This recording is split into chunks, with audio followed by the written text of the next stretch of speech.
रागिनी की नई नई शादी हुई थी। शादी के बाद रागिनी और उसके पति का गृह प्रवेश था। उसकी सास हाथों में पूजा की थाली लेकर दोनों की आरती उतारने लगी। अब तुम दोनों अंदर आओ बेटा। इतने में रागिनी ने अपने पति रौनक का हाथ पकड़ा और उससे कहा, रौनक चुपचाप क्यों खड़े हो, जल्दी चलो अंदर, हमें सुहागरात की तैयारी भी तो करनी है, मैंने बहुत कुछ सोच रखा है। रागिनी के इतना बोलते ही उसके सास ससुर और उसकी ननद परी हैरान हो गई। परी ने अपनी माँ के कान में कहा, माँ भाभी तो बहुत बेशर्म है, देखो भैया का हाथ पकड़ करके उन्हें अंदर लेकर चली गई, इतना भी नहीं देखा कि उनके ससुर जी सामने खड़े हैं। अरे अब तुम लोग क्या खुशहाल खुसर बुसर करने लगी, जाओ जाकर आगे की रस्मों की तैयारी करो, ज्यादा सोचो मत। आजकल की लड़कियां बहुत खुले विचार की होती हैं, ये सब चलता है। खैर अपने कमरे में पहुंचते ही रागिनी ने दरवाजा बंद कर दिया और उसने अपने सारे कपड़े उतारकर शॉर्ट्स पहन लिए। यार आज तो हालत खराब हो गई मेरी, पता नहीं लोग इतने भारी भारी गहने और कपड़े कैसे पहन लेते हैं। रागिनी, ओपन माइंडेड होना अच्छी बात है, पर तुम कुछ ज्यादा ही कर रही हो। अब मैं तुम्हारी जिंदगी में आ गई हूँ ना, अब तो तुम भी मेरे जैसे ही मॉडर्न ख्यालातों के बन जाओगे। अब मुंह मत बनाओ और बातें करो। तभी घर का दरवाजा खटखटाया। रागिनी ने दरवाजा खोला तो बाहर उसकी सास और ननद खड़ी थी। दोनों ही उसे शॉर्ट ड्रेस में देखकर दंग रह गई। भाभी, आपकी अभी भी शादी हुई और आप इस शॉर्ट ड्रेस में खड़ी हैं। अरे तो इसमें क्या प्रॉब्लम है, क्या मैं पहली ऐसी लड़की हूँ जिसने शॉर्ट ड्रेस पहन रखी है। देख बहू, ये सब अच्छी बात नहीं है, थोड़ी तो शर्म कर ले। थोड़ी देर में तेरी मुंह दिखाई की रस्म होने वाली है, जल्दी से तैयार हो जा और हाँ, साड़ी पहन कर आना, शॉर्ट ड्रेस में ना चली आना। सासू माँ चिल मारो, ज्यादा टेंशन नहीं लेने का। इतना तो मुझे भी पता है कि मुंह दिखाई की रस्म में साड़ी पहनते हैं। शाम को मुंह दिखाई की रस्म शुरू हुई। क्या बात है बहू, तू तो बिल्कुल हीरोइन जैसी लगती है। आप भी हेमा मालिनी से कम नहीं लग रही हो चाची। लेकिन ये सब करके रागिनी बोर हो रही थी। अगर ऐसे ही चलता रहा तो कई दिनों तक मुंह दिखाई की रस्म चलती रहेगी। मैं ऐसा करती हूँ, गाँव में घूंघट निकाल कर खड़ी हो जाती हूँ, इससे सारे गाँव वाले एक साथ मुझे देख लेंगे, फिर जिसका जो मन हो गिफ्ट दे देना या ना देना। बहू तू पागल हो गई है क्या, इतनी बेशर्मी अच्छी बात नहीं है। इसमें कौन सी बेशर्मी हो गई सासू माँ, जब एक एक करके लोग मुझे देखते हैं उसमें बेशर्मी नहीं है, तो सभी इकट्ठे देख लेंगे उसमें कैसी बेशर्मी हो गई। रागिनी घर से बाहर निकलकर खड़ी हो गई और घूंघट भी हटा दिया। सुनो सुनो सुनो गाँव वालों, सुनो, आज मेरी मुंह दिखाई की रस्म है, सब लोग एक साथ मुझे देख लो। भाभी ये कुछ ज्यादा ही हो रहा है। ससुराल वाले उसे रोकते रहे लेकिन वो नहीं मानी। जब पूरे गांव ने उसे देख लिया तो रागिनी अपने घर आ गई और फिर से शॉर्ट्स पहन लिए। ऐसे रागिनी अक्सर शॉर्ट ड्रेस में ही रहती थी। सासू माँ, आज मेरी कुछ सहेलियां मुझसे मिलने आ रही हैं, तो मैं उनके साथ शॉपिंग करने जा रही हूँ। इतने छोटे छोटे कपड़े पहनकर तुम शॉपिंग करने जा रही हो, फिर वही पुरानी बातें लेकर बैठ गई आप। इस तरह बेशर्मी से रागिनी वहां से चली गई। ऐसे दिन बीतते गए और एक दिन परी की भी शादी तय हो गई। हमारी बेटी को आपका बेटा पसंद है, इसलिए हमारी तरफ से तो हाँ है। हमें भी आपकी बेटी बहुत पसंद है, हमारी तरफ से भी रिश्ता पक्का। तभी वहाँ पर रागिनी भी आ गई। रागिनी शॉर्ट ड्रेस में थी, जिसे देखकर लड़के वाले हैरान हो गए। समथन जी, आपकी बहू तो बड़ी बेशर्म है, यहाँ पर बड़े बूढ़े बैठे हुए हैं, फिर भी ये छोटे छोटे कपड़े पहनकर आ गई। मेरे बेटे ने अपनी पसंद की लड़की से शादी कर ली, उसी का भुगतान भुगत रहे हम लोग। इसको कितनी बार मना किया है लेकिन फिर भी नहीं मानती, दिन भर छोटे छोटे कपड़े पहनकर घुमा करती है। माँ जी, मैं इतने छोटे कपड़े भी नहीं पहनती कि आप लोगों को खुद पर शर्म आए। क्यों ससुर जी, सही कहा ना? रागिनी हर वक्त ऐसे बेशर्मी के साथ मजाक किया करती थी। खैर कुछ ही दिनों में उसकी ननद परी की शादी हो गई और वो अपने ससुराल चली गई। कुछ महीनों बाद रागिनी ने अपने पति से कहा, जब से परी की शादी हुई है मैं इस घर में अकेली हो गई हूँ। उसके साथ अच्छा टाइम पास हो जाता था, मुझे उसकी बड़ी याद आ रही है, क्या मैं उससे मिलकर आऊँ? अरे इसमें भी कोई पूछने की बात है, तुम उसकी भाभी हो, कभी भी मिलने जा सकती हो। अगले दिन रागिनी परी से मिलने उसके ससुराल पहुंच गई। वहाँ भी उसने शॉर्ट ड्रेस पहन रखी थी। नंदोई जी, आप तो बहुत पतले हो गए हो, लगता है कुछ खाते पीते नहीं हो, कहीं सारा खून हमारी ननद तो नहीं चूस जाती? अरे नहीं, ऐसी कोई बात नहीं है। चलो ना हम तीनों कहीं घूम कर आते हैं, बाहर गोलगप्पे वगैरह खा लिया जाएगा। परी को बहुत गुस्सा आ रहा था लेकिन वो कुछ बोल नहीं रही थी। भाभी, कम से कम मेरे ससुराल में तो ये बेशर्मी आपको नहीं करनी चाहिए थी, यहाँ तो ढंग के कपड़े पहन कर आ जाती। मुझे तेरी याद आ रही थी इसलिए मैं तुझसे मिलने चली आई, और तू एक ही वही पुराने गड़े मुर्दे फिर से उखाड़ने लगी। मुझे ताने देना बंद कर, चल चल कर घूम कर आते हैं। आप इन्हीं कपड़ों में चलेंगी घूमने? तो क्या बिना कपड़ों के घूमने चले हम लोग? मैं इतनी भी मॉडर्न नहीं हूँ कि बिना कपड़ों के इधर उधर घूमती फिरूं। तभी वहां पर परी के ससुर भी आ गए। उन्होंने जैसे ही रागिनी को शॉर्ट ड्रेस में देखा, वैसे ही वो उल्टे पांव वापस चले गए। देखा भाभी, मेरे ससुर जी को आपको देखकर शर्म आ गई, लेकिन आपको खुद पर कभी शर्म नहीं आई। देखो परी, जिसको शर्माना है वो शर्माए, मुझे शर्म नहीं आती, इसमें मेरी क्या गलती है? अब यहाँ बकवास करना बंद करो और चलो। रागिनी शॉर्ट ड्रेस में ही अपनी नंदोई और ननद के साथ मार्केट चली गई। वहां पर उन्होंने घूमा, शॉपिंग वगैरह की, फिर वापस आ गए। अगले दिन परी के हस्बैंड के कुछ दोस्त उनसे मिलने आए। यार शादी की बात तो बदल ही गया है, पर भाभी के हाथ की चाय बहुत कमाल की है। तुम लोगों को आज मैं परी की भाभी से मिलवाता हूँ। अरे रागिनी भाभी, जरा बाहर आइए, मेरे दोस्त आपसे मिलना चाहते हैं। रागिनी शॉर्ट ड्रेस में ही उनके पास आ गई, लेकिन परी ने देखा कि उसके दोस्तों की नजर सिर्फ रागिनी पर ही टिकी थी। वो लोग उसे गंदी नजर से देख रहे थे। अगर तुम लोगों की बात खत्म हो गई हो तो तुम लोग यहाँ से जाओ, मुझे अपने पति से कुछ काम है। अरे परी, तुमने मुझे बताया नहीं, बोलो क्या काम है? पहले अपने दोस्तों को यहाँ से जाने को कहो, उसके बाद ही मैं बताऊंगी। परी के इतना कहने पर भी उसके दोस्त वहाँ से हिलने का नाम ही नहीं ले रहे थे और लगातार रागिनी को ही घूरते जा रहे थे। फिर जब रागिनी के नंदोई ने अपने दोस्तों को जाने के लिए कहा, तब वो बड़ी मुश्किल से वहाँ से, भाभी अब आप भी इस घर से निकल जाइए। माफ कीजिए, मुझे बहुत ही कड़े शब्दों का इस्तेमाल करना पड़ रहा है, लेकिन आपकी वजह से मेरे मायके और ससुराल के आसपास के लोग हमें बेशर्मों का परिवार कहने लगे। आप ससुर जी या मेरे पति के सामने छोटे कपड़े पहनकर कभी उनका हाथ पकड़ लेती हैं, तो कभी उनकी गोद में बैठ जाती हैं। इसे हमारे समाज में बेशर्मी कहा जाता है। ये इंडिया है, अमेरिका नहीं। हमारे संस्कार अलग हैं। आज के बाद आप मेरे ससुराल कभी मत आना। अपनी ननद के मुंह से पहली बार इतने कठोर शब्द सुनकर रागिनी को बहुत बुरा लगा। वो इसी वक्त बिना कुछ बोले अपने ससुराल वापस चली गई। लेकिन उस दिन के बाद से उसने शॉर्ट ड्रेस पहनना बंद कर दिया। उसने अपनी शॉर्ट ड्रेसेस को आग लगा दी और साड़ी पहनकर अपनी सास के पास आई। कौन है तू? हमारे घर में कैसे घुस आई? अरे सासू माँ, मैं हूँ आपकी बहू रागिनी। मैंने आज से शॉर्ट ड्रेस पहनना बंद कर दिया है। पर ये चमत्कार हुआ कैसे? सासू माँ, मुझे नहीं पता था कि मेरे छोटे कपड़े पहनने की वजह से आसपास समाज में आप लोगों को इतना कुछ सुनना पड़ता होगा या बेइज्जती होती होगी। जब मैं परी के घर गई तब उसने मुझे इस बात का एहसास कराया। मेरी वजह से सब उनके परिवार को बेशर्म परिवार कहने लगे थे और हमारे परिवार को भी। ये बात मुझे परी ने बताई और उसने मुझसे कहा कि आज के बाद मेरे ससुराल मत आना।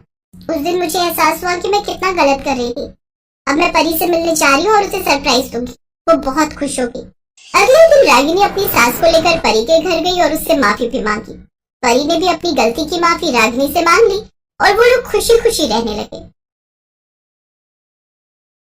गौतम की शादी रश्मि के साथ हुई थी। आज उनकी फर्स्ट नाइट थी। फूलों से सजे बिस्तर पर बैठी रश्मि बहुत ही खूबसूरत लग रही थी। गौतम उसके पास गया और उसके बिस्तर पर बैठ गया और उसके हाथों को अपने हाथों में थाम लिया। गौतम ने जैसे ही ये किया, रश्मि ने अपना हाथ खींच लिया। गौतम ने फिर से उसका हाथ पकड़ा और उसे गले से लगाने की कोशिश की, तो रश्मि अपना सिर नीचे झुकाकर बैठ गई। ओहो, शर्मा गई। लेकिन तुम्हारी इस अदा ने मुझे और भी दीवाना बना दिया रश्मि। चलो अब शर्माना छोड़ो और मेरी बाहों में आ जाओ और भूल जाओ सब कुछ। जी वो। अरे क्या हुआ? खुलकर बोलो जो बोलना है। गौतम के अनुरोध पर रश्मि ने जो कहा वो उसे बहुत अटपटा लगा। ये कैसी मन्नत मांगी है तुमने? सुहाग रात का इंतजार तो सबको होता है। जी होता तो है, लेकिन मैंने शादी के पहले ही आपकी लंबी उम्र और हम दोनों का प्रेम खूब बढ़े, इसके लिए ये मन्नत मांगी थी। और मन्नत मांगते वक्त ये कहा था कि शादी के 1 महीने बाद ही मैं अपने पति के साथ खुलकर प्रेम करूंगी। 1 महीने तक हम रहेंगे तो इसी कमरे में, लेकिन एक दूसरे को स्पर्श नहीं करेंगे। हाँ, चलो अब तुमने मन्नत मांगी है और वो भी मेरी लंबी उम्र और आपस के प्रेम के लिए, तो मैं तुम्हारी बात का मान रखूंगा। दोनों की शादी को 3 दिन हो गए थे। गौतम कैलेंडर में दिन ही गिन रहा था। एक सुबह जब गौतम शेविंग कर रहा था, तभी दरवाजे पर दस्तक हुई। रश्मि, रश्मि, दूध वाला होगा, जरा दूध ले लो।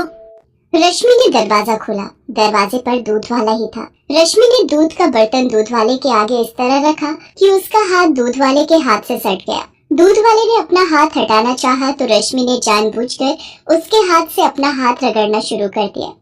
अरे मालकिन, ये क्या कर रही हैं? 3 दिन पहले ही तो इनकी शादी हुई है। क्या हुआ भैया, क्या सोचने लगे? कुछ नहीं मालकिन, ये कहकर वो हड़बड़ाकर वहाँ से जाने लगा तो रश्मि ने उसे देखकर अपनी एक आंख दबा दी। रश्मि की इस हरकत से उसे जोर का झटका लगा और वो पूरे रास्ते यही सोचता गया कि गौतम जी की शादी गलत लड़की से हो गई है। बताओ, 2 दिन हुए शादी को और वो पराए मर्द को न सिर्फ छू रही है बल्कि आंख भी मार रही है। छी छी छी छी, घोर कलयुग आ गया है। एक दिन जब गौतम ऑफिस गया हुआ था तो कपड़े लेने के लिए धोबी उनके घर आया। मालकिन, आपने कपड़े निकाल कर रखे हैं ना? कपड़े निकाल कर? रश्मि ने ये बात इस अंदाज में कही कि धोबी रमनलाल चीप गया। धोबी जब कपड़े लेकर जाने लगा तो रश्मि ने उसे देखकर भी आंख मार दी। रमनलाल के जहन में भी वही सब चलने लगा जो दूध वाले पंकज के जहन में चल रहा था। रश्मि का ये बर्ताव धीरे धीरे मोहल्ले वालों के बीच चर्चा का विषय बन गया था। एक दिन जब गौतम ऑफिस से घर लौटा तो सोसाइटी के गेट पर खड़े गार्ड ने उससे कहा, राम राम साहब। राम राम भाई, राम राम। जी साहब, वो मुझे आपसे कुछ कहना था। तुम्हें फिर से पैसा चाहिए? अरे नहीं साहब, और कुछ और बात है। उसके बाद गार्ड ने गौतम से जो कहा उसे सुनकर गौतम का पारा 7वें आसमान पर पहुंच गया। तुम पागल तो नहीं हो गए या होश खो दिए अपने? तुझे पता भी है तुम मेरी पत्नी के बारे में क्या कह रहे हो? साहब, मैं झूठ नहीं बोल रहा हूँ। आप जब ऑफिस चले जाते हैं तो मेम साहब हर दिन मुझे बुलाती हैं। कभी मेरा हाथ पकड़ती हैं और कभी हाथ मारती हैं। देखो, तुम बर्दाश्त की सीमा मत लांघो, नहीं तो तुम्हारी शिकायत मैं सोसाइटी में कर दूंगा। तुम्हारी नौकरी चली जाएगी। ये कहकर गौतम वहाँ से निकल गया। लेकिन कुछ दिनों बाद जब दूध वाले और धोबी ने यही बात गौतम से कही तो वो सोचने पर मजबूर हो गया। ये सब लोग रश्मि के बारे में ऐसी बातें क्यों कर रहे हैं? मुझे तो कहा कि उसने मन्नत मांगी है, मुझे छूने तक से मना कर दिया और गैर मर्दों को वो आके मार रही है। मेरी गैर हाजिरी में उन्हें घर बुला रही है। नहीं नहीं, ऐसा नहीं हो सकता है। लोग झूठ बोल रहे हैं, लेकिन सभी लोग झूठ क्यों बोलेंगे? क्या करूं मैं? रश्मि से बात करूं क्या? नहीं नहीं नहीं नहीं, उसे बुरा लग गया तो गौतम रश्मि से प्यार करता था, इसलिए उसने लोगों की बातों पर कोई ध्यान नहीं दिया। लेकिन एक बात जो उसने महसूस की वो ये थी कि रश्मि किसी से घंटों फोन पर बातें करती रहती है।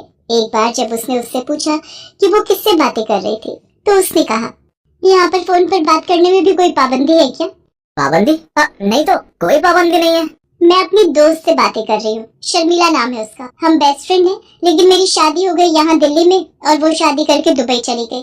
अब हमारा मिलना जुलना ज्यादा संभव तो है नहीं, इसलिए हम फोन पर ही बातें करते हैं। आपको यकीन नहीं हो रहा है तो ये लीजिए फोन और मेरी दोस्त से बात करिए। ये कहकर रश्मि ने मोबाइल गौतम की ओर बढ़ा दिया। गौतम ने अपना सिर झुकाकर रश्मि की बात मान ली। वो मन ही मन बहुत दुखी भी हुआ कि उसने अपनी पत्नी पर शक किया। क्या हो गया है मुझे? मैं अपनी पत्नी पर शक कर रहा हूँ, उस पत्नी पर जिस बेचारी ने मेरी लंबी उम्र के लिए मन्नत मांगी है। मैं बहुत ही बुरा आदमी हूँ यार, बहुत बुरा। वो बेचारी अपना सब कुछ छोड़कर मेरे पास आई और मैं उसके साथ ऐसा बर्ताव कर रहा हूँ, शक कर रहा हूँ उस पर। उसने अपनी पत्नी से माफी मांगी। एक रात की बात है, गौतम गहरी नींद में था, तभी रश्मि बिस्तर से उठी और दूसरे कमरे में जाकर फोन पर बातें करने लगी।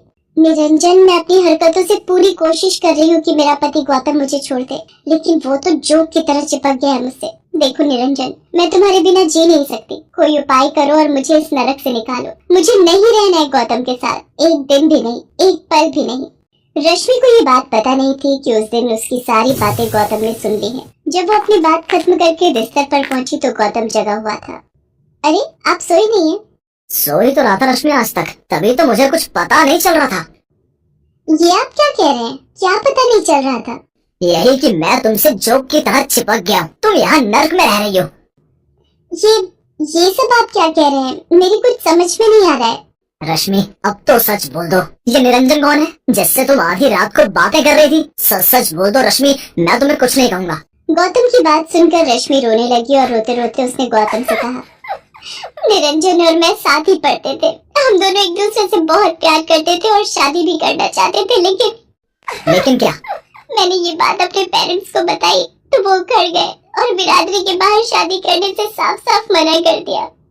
रश्मि और निरंजन के प्रेम के बारे में जानकर रश्मि को उसके माँ बाप ने घर में ही नजरबंद कर दिया और अपनी बिरादरी में लड़का देखने लगे। फिर जबरदस्ती उसकी शादी गौतम से करा दी गई। शादी के बाद सुहाग रात को मैंने तुमसे झूठ बोला था कि मैंने कोई मन्नत मांगी है। मैं चाहती थी कि तुम मुझसे दूर रहो, यही नहीं, मैं ये भी चाहती थी कि तुम मुझे घर से निकाल दो। इसलिए मैं दूध वाले धोबी और वॉचमैन के साथ वैसी हरकतें करने लगी। रश्मि, तुम्हें मुझसे पहले ही ये सच्चाई बता देनी चाहिए थी। मैं चाहती थी बताना, लेकिन तुम मुझे इतना प्यार करते हो कि मेरी हिम्मत नहीं हुई तुमसे कुछ कहने की। रश्मि तुम बेफिक्र रहो, मैं निरंजन से तुम्हारी शादी कराऊंगा।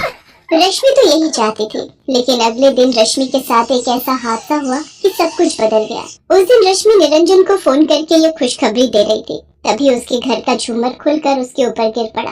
रश्मि लहूलुहान हो गई। गौतम ने रश्मि की ये हालत देखी तो वो उसे लेकर अस्पताल पहुंचा। आपकी पत्नी को बहुत गहरी चोट आई है, इन्हें तुरंत आईसीयू में एडमिट करना होगा। रश्मि का खून बहुत बह गया था, इसलिए डॉक्टरों को उसे ब्लड चढ़ाना पड़ा। ब्लड गौतम ने ही दिया था। पूरे 1 महीने रश्मि अस्पताल में रही। इस बीच गौतम ने किसी बच्चे की तरह उसका ध्यान रखा, उसे टाइम पर दवा देना, खिलाना पिलाना, जब तक वो सो नहीं जाती उसके सिरहाने बैठे रहना। 1 महीने बाद जब वो पूरी तरह ठीक होकर घर आ गई तो रश्मि अब तुम पूरी तरह से ठीक हो गई हो, लेकिन तुम थोड़े दिन और आराम कर लो। उसके बाद तुम्हें जब भी निरंजन के पास जाना होगा प्लीज मुझे बोल देना, मैं तुम्हें छोड़ दूंगा। गौतम की बातों को सुनकर रश्मि की आंखें भर आई। गौतम, मुझे छोड़ दोगे किसी गैर मर्द के पास? गैर? निरंजन से तो तुम प्यार करती हो। प्यार करती थी, वो मेरा पास्ट है और तुम मेरा प्रेजेंट हो। 7 फेरे लिए हैं मैंने तुम्हारे साथ। मैं मानती हूँ कि मुझसे गलतियाँ हुई हैं, लेकिन मैं दावे के साथ कह सकती हूँ कि तुमसे ज्यादा प्यार मुझे कोई नहीं कर सकता गौतम, कोई नहीं। I love you Gautam, I really love you. मेरी गलतियों के लिए मुझे माफ कर दो और मेरे गले लग जाओ। गौतम रश्मि से बहुत प्यार करता था। जो प्यार करते हैं वो दूसरे की गलती को दिल से नहीं लगाते।